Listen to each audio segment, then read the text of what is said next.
One of the things that listeners need to understand is federal policy operates in decades, not months or years. You look at what happened with EHRs, that was over the course of 10 plus years. You look what's happening in APIs, that's going to be more than 10 years. So we were saying, what does the next 10 years need to look like from a federal policy perspective? And that's the angle we took with the paper.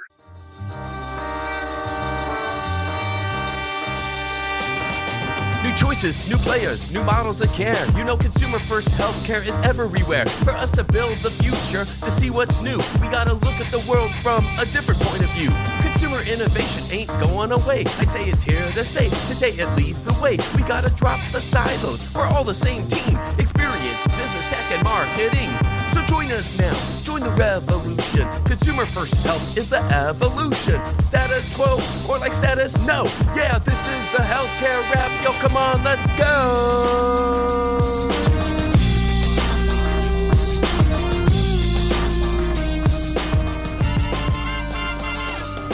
Welcome back to the leading podcast about consumer-centered healthcare. What if healthcare was actually centered around what consumers need and expect? We're talking with leaders who are making it happen, one experience at a time. I'm Jared Johnson, and this is episode 426. Today, we have the Flava of the week about LillyDirect adding Alzheimer's care to its platform. Who's really in charge of the journey when pharma becomes a care coordinator? And what role can pharma platforms play in the continual evolution of healthcare becoming direct-to-consumer? I'll talk about that. Then Ryan Howells from the CARIN Alliance joins me to talk about how to kill the clipboard in healthcare once and for all. Ryan is reported to be a finalist to lead the ONC, and he recently co-authored a 17-page roadmap for federal policy and the industry to accelerate innovation and cut administrative waste. As an advocate for open data standards at the federal level, his point of view on interoperability is important to understand as federal policy is being written as we speak. So wait no further, it's time for the awesomeness. Are you ready? Let's go.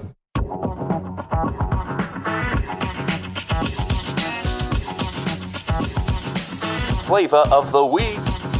Eli Lilly just dropped a bold expansion of its direct-to-consumer playbook in an area you might not expect. The latest addition to the LillyDirect consumer platform is Alzheimer's care, in hope that they can speed up diagnosis and connect patients with care. Let's decode how it works and what it means. As a reminder, LillyDirect is a digital front door to in-person and virtual care that debuted last fall with content for diabetes, migraines, and obesity. Sleep apnea came after that, and now they're targeting Alzheimer's with the goal of reducing the wait time to see a specialist. Listen to this. According to a press release by the end of 2025, the average wait time to see a dementia specialist is expected to be more than a year. You heard that right, a year to see a specialist here, folks. It doesn't matter how good the rest of that experience can be, a year to start that journey is unthinkable. LillyDirect's first step to help is their new online memory and thinking hub, which includes appointment links, educational resources, and care pathways. Here's the twist. Unlike some of the platform's other service lines, this does not include any direct medication delivery, even though Lilly has a drug for early-stage Alzheimer's on the market, Kisunla. Now that's not an accident, it's a strategy. So what's the consumer lens here? This move underscores a powerful tension in healthcare's consumer transformation. When pharma becomes a care coordinator, who's really in charge of the journey? It's the kind of vertically integrated digital-first model that's reshaping access,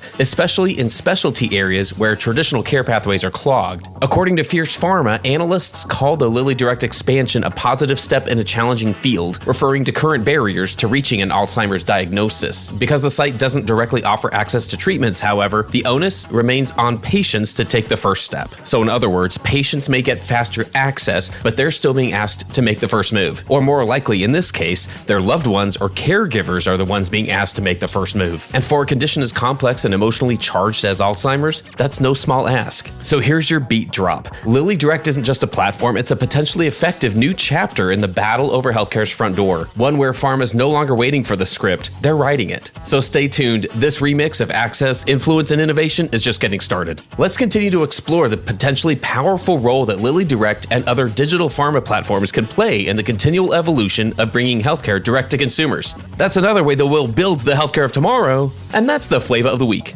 Shed is revolutionizing health and wellness by making wellness available to everyone. Through personalized nutrition, high-quality supplements, and science-backed wellness strategies, Shed empowers individuals to take control of their health and live longer, healthier lives. Not sure where to start? Try NAD+, the ultimate coenzyme that supports cells, DNA repair, and anti-aging. Or maybe you'll like LDN for managing chronic pain, autoimmune diseases, and metabolic health challenges. Visit TryShed to start your wellness journey today. That's tryshed.com.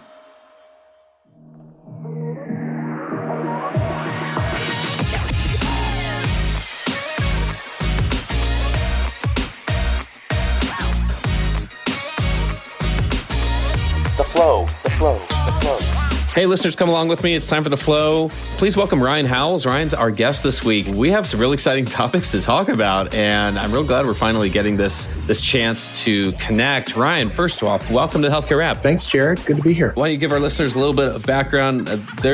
We could probably spend the whole time on your background, but what are some of those highlights that you'd like our listeners to know about you? Graduated with an MHA degree, actually, from USC. Got into this thing called the internet in the 90s. That's probably how old I am. I'm dating myself a little bit, Jared. And I was the only one patient enough to actually see the 14.4 modem actually load on our screen. Listeners probably don't know what a 14.4 modem is. Some of them don't know, and so I was thinking that this is actually going to be the foundation for the future of healthcare data exchange, and got me super excited, and ended up leading the internet initiatives early on in my career for a large health plan on the West Coast. And that just really stumbled into really digital health and data exchange and interoperability for the rest of my career, working at health plans, consulting companies, running a P&L for a product company, and then coming to Leavitt Partners about almost 10 years ago now as a principal focused on opportunities where the public-private sector come together in a way that's meaningful to advance the ability for data to move across the environment. And we've been wanting to do that for a long time. There's been a lot of wonderful people that have been working on that for quite some time, but certainly now is the era where we're going to see that, I think, happen at scale, which is really exciting. And it's been great for us to have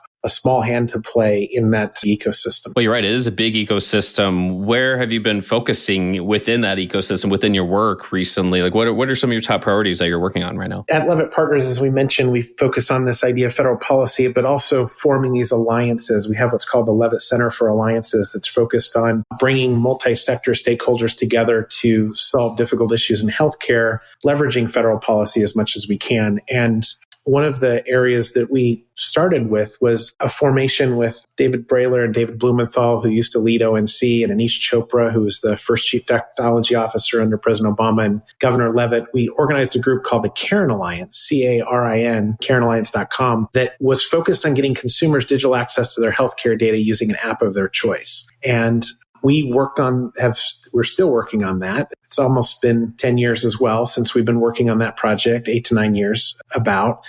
And as a result of that project, we were the largest community of folks that were playing with the FHIR APIs in production, because the consumer-facing applications that were out there in 2016, we were, I think, the first organization to demonstrate that a consumer can choose an app of their choice, connect to a FHIR API, and get access to their data outside the portal. We took and have built on that. And now today, there are at least 40 different apps that are out there. There's a website that we have called myhealthapplication.com that actually are connected to these FHIR APIs in production. And as a result, using the username and password of the portal itself, can actually access that health information from any CMS payer or provider in the country, including the states. That's a huge, huge win. And what's been clear is that that's actually going to happen more here in the future. FHIR APIs are going to continue to proliferate across the country, and we're going to see a lot of really exciting things happen as a result. Well, I want to dig into a couple areas of what you just mentioned here, but it's probably helpful just to give us kind of from your point of view what the current state of interoperability is today. What do you see as kind of some of the main movers here? What is that current state? What are we looking at here? And how do you think that's going to change in the near-term future, the next 12 to 24 months? There's been certainly some good progress over the last decade in terms of data exchange between providers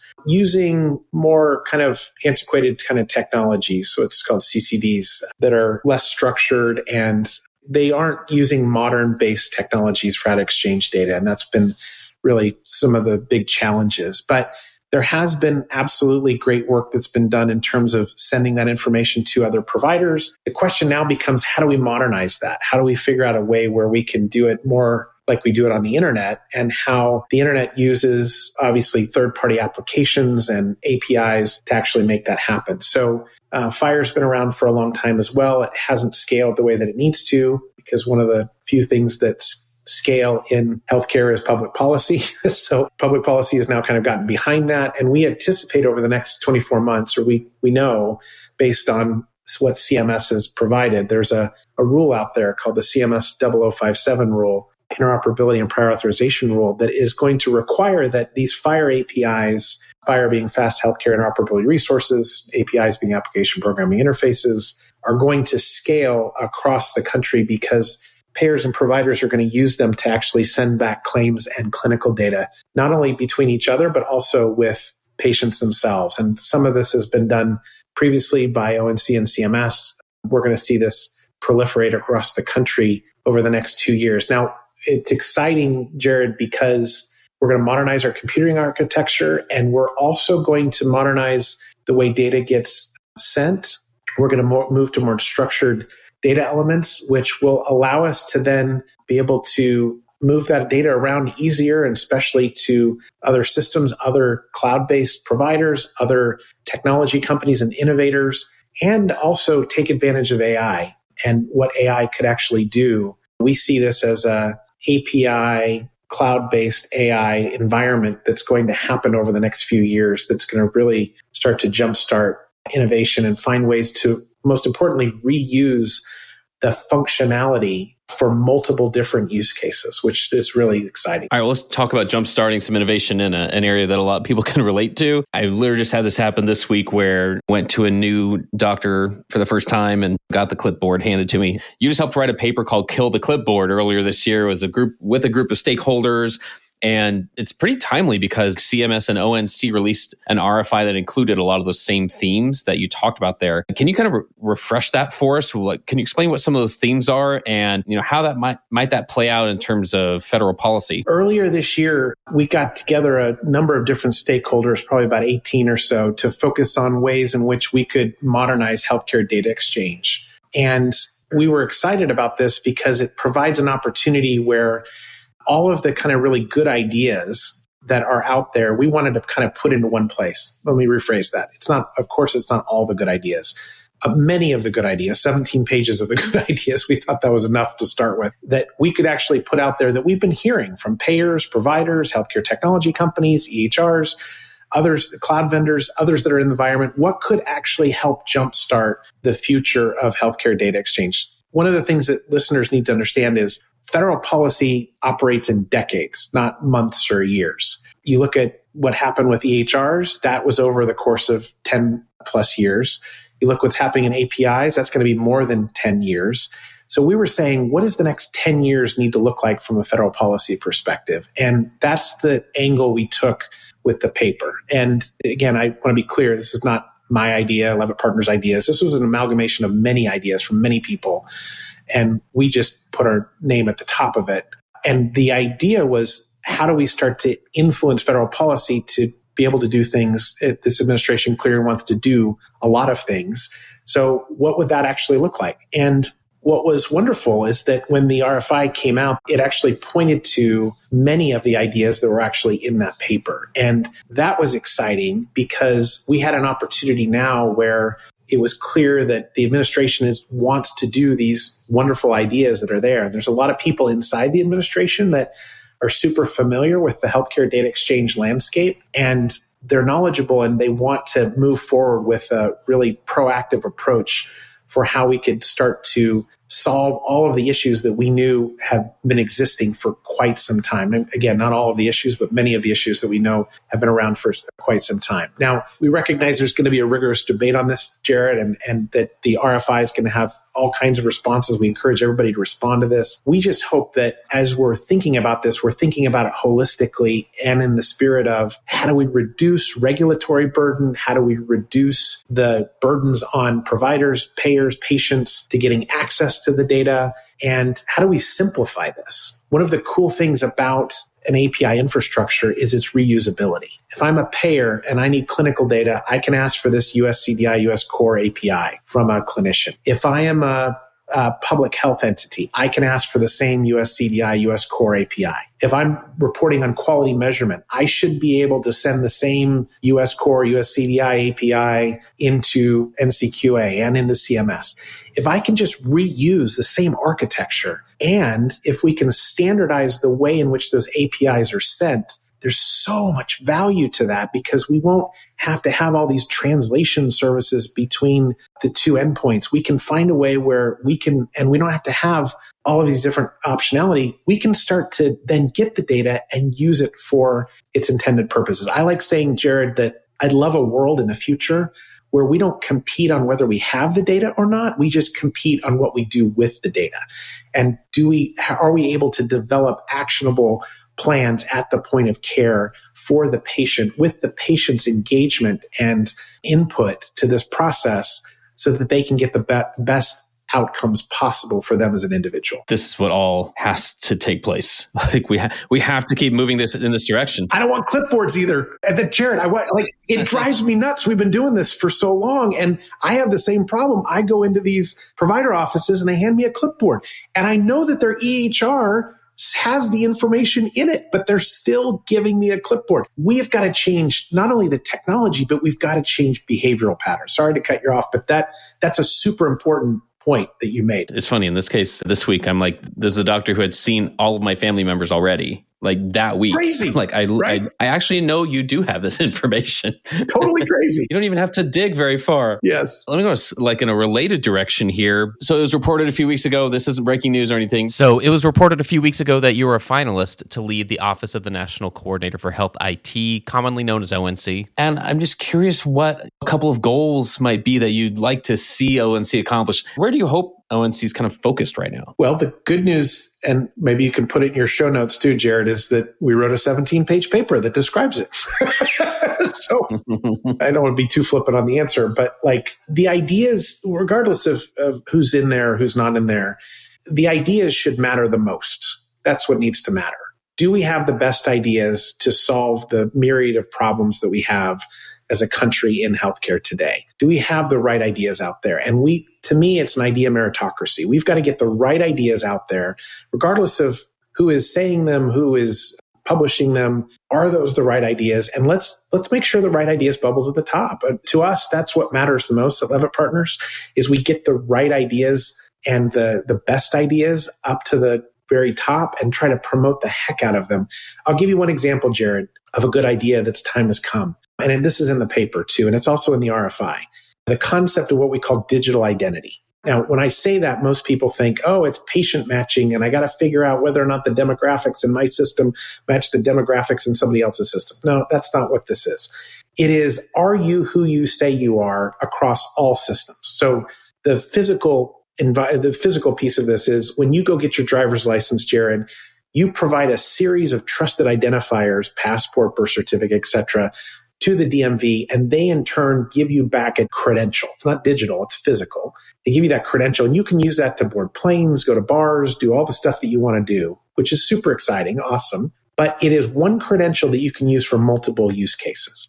The same thing is happening right now in the digital world. There's about 120 million Americans that already have one of these digital credentials that have been identity proofed so that I know that you are who you say you are. Examples are ID.me, Clear, login.gov. There's a whole bunch of ones that are out there that do this today.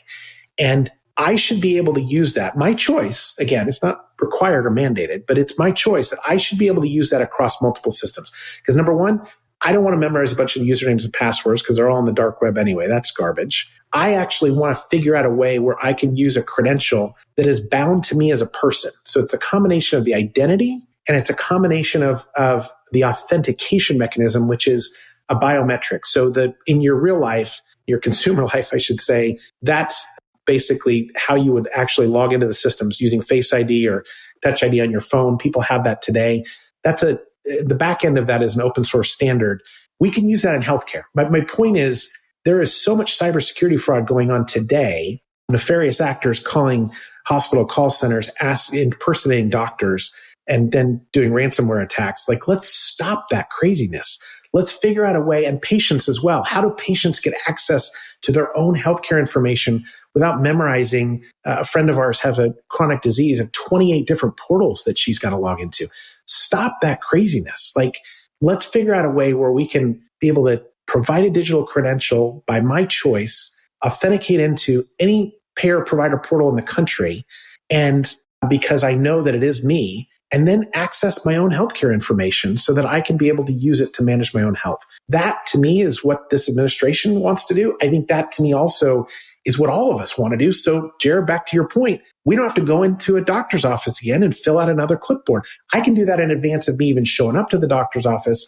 And then all this downstream stuff that we got to deal with now, patient matching and all this craziness, that all eventually, hopefully, will go away over time because of the fact we've made a match directly with you and who you say that you are. Does that make sense? Yeah, it does. And it kind of sets me off in this direction of like, of course that makes sense. Of course, that's what's needed as the foundation. And of course, that's the reason why our ability to manage our own data. You talk about this in kind of a couple of different instances. The health systems that are managing your health, how they manage your data, and then also how you as a health consumer manage your own health data. And it's the interplay between those two things that we do need to keep talking about in my mind. We have to keep making progress here and just keep pushing here because it has to happen. And it's one reason why you can't today go out there and tell somebody, hey, it's all on you. Go figure out everything. You're the quarterback of your own health. Well, there's only so far you can get still, like right now, today, with being able to do that because of how hard this is to get your data. So I wonder if that's a way, when I look at kind of some of our show themes, especially this season, of how to better engage in not just your healthcare appointments, but your wellness, your health, your day-to-day health choices that you're making before you go to the doctor, before you decide you need to schedule a time to see a specialist. All the time in between, that blows up too in a good way. That opens up rather to be able to manage so many more aspects of our health all in the same place. But we can only take it so far without having that data being able to be accessed. That is absolutely true. I guess my point, Jared, is this could happen for so many people, for so many areas, and we just need to scale. That becomes really the exciting part of all of this is how do we scale? And we're working on that now. We're working on the CARIN Alliance on that idea where we have now multiple, what they call QHINs and multiple EHRs, multiple providers, multiple health plans that have come together and said, what if we could do that? What if we could actually scale across the country? And that's where the exciting part is, to get person-centric related data exchange, but also it helps too the provider. Can you imagine a provider logging in and being able to say, identity proofing themselves, we know that you're a provider, and then being able to say, give me all the data on this specific patient that I'm treating today. And again, we can do some of that today with some of the CCD infrastructure, but in the future, I think it's going to be so much more powerful because it'll be payer and provider information. And then we can start doing the fun stuff we want to do. The AI, the clinical decision support, the innovation, reducing burden, all the other stuff that we want to do. We can do that once we can kind of solve those core issues. That's the vision. Yes. Let's do it.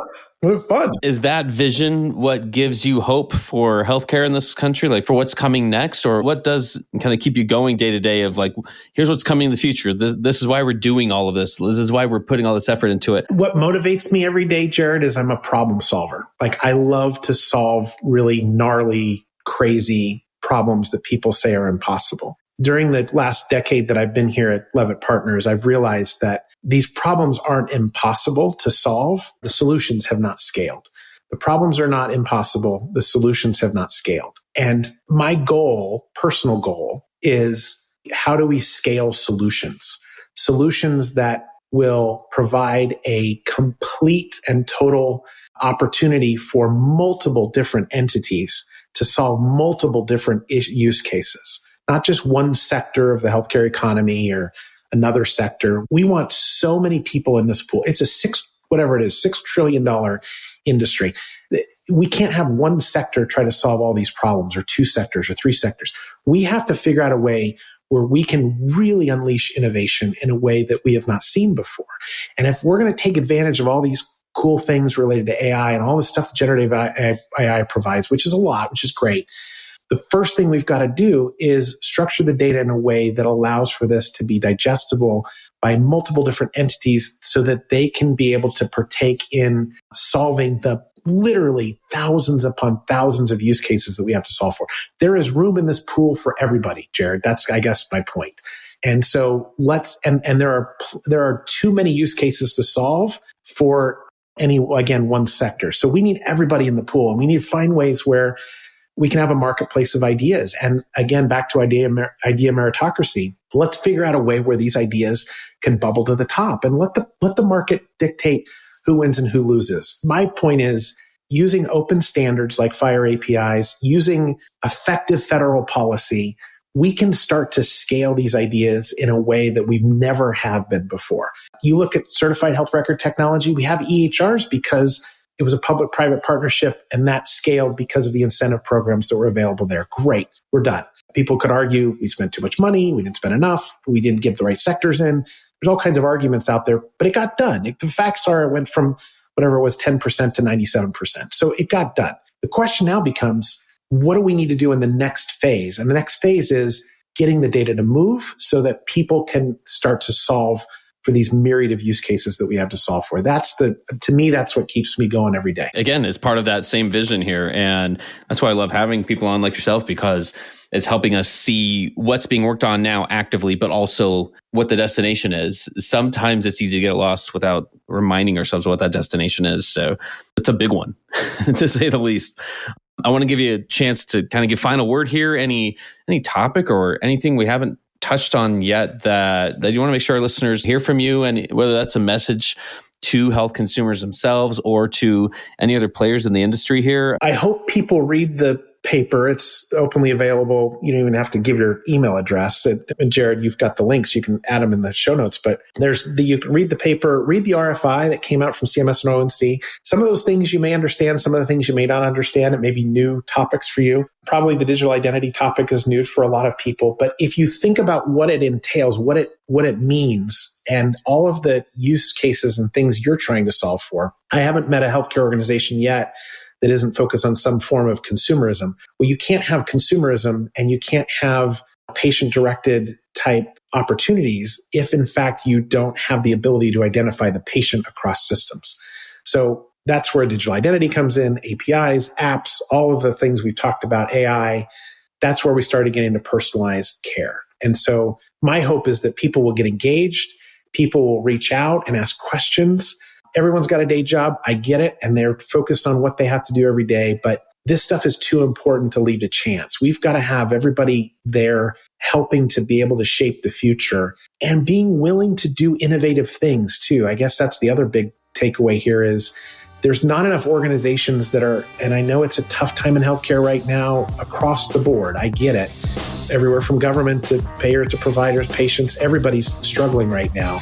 But we've got to break through that. We've got to, as an industry and as a people, as a country, we've got to figure out a way to break through all of that stuff to get to a point where the data starts to move in a way that we can have new data models, new payment models, new ways in which we're delivering care, new ways that we're integrating AI into care delivery. All of that stuff has to happen. But we've got to have people step up to be able to support that and to test that and to pilot it in a way that can hopefully scale. So I guess that's my real call to action, Jared, is how do we do that? How do we get involved? And if you need some help getting involved, we're happy to point you in the right direction. Fantastic, Ryan. It's been such a pleasure to have you here. Thanks for everything you're doing to make consumer healthcare more consumer-centered. We'll link to the paper in the notes here so our listeners can check that out. And in the meantime, thanks again for joining us. Thanks, Jared.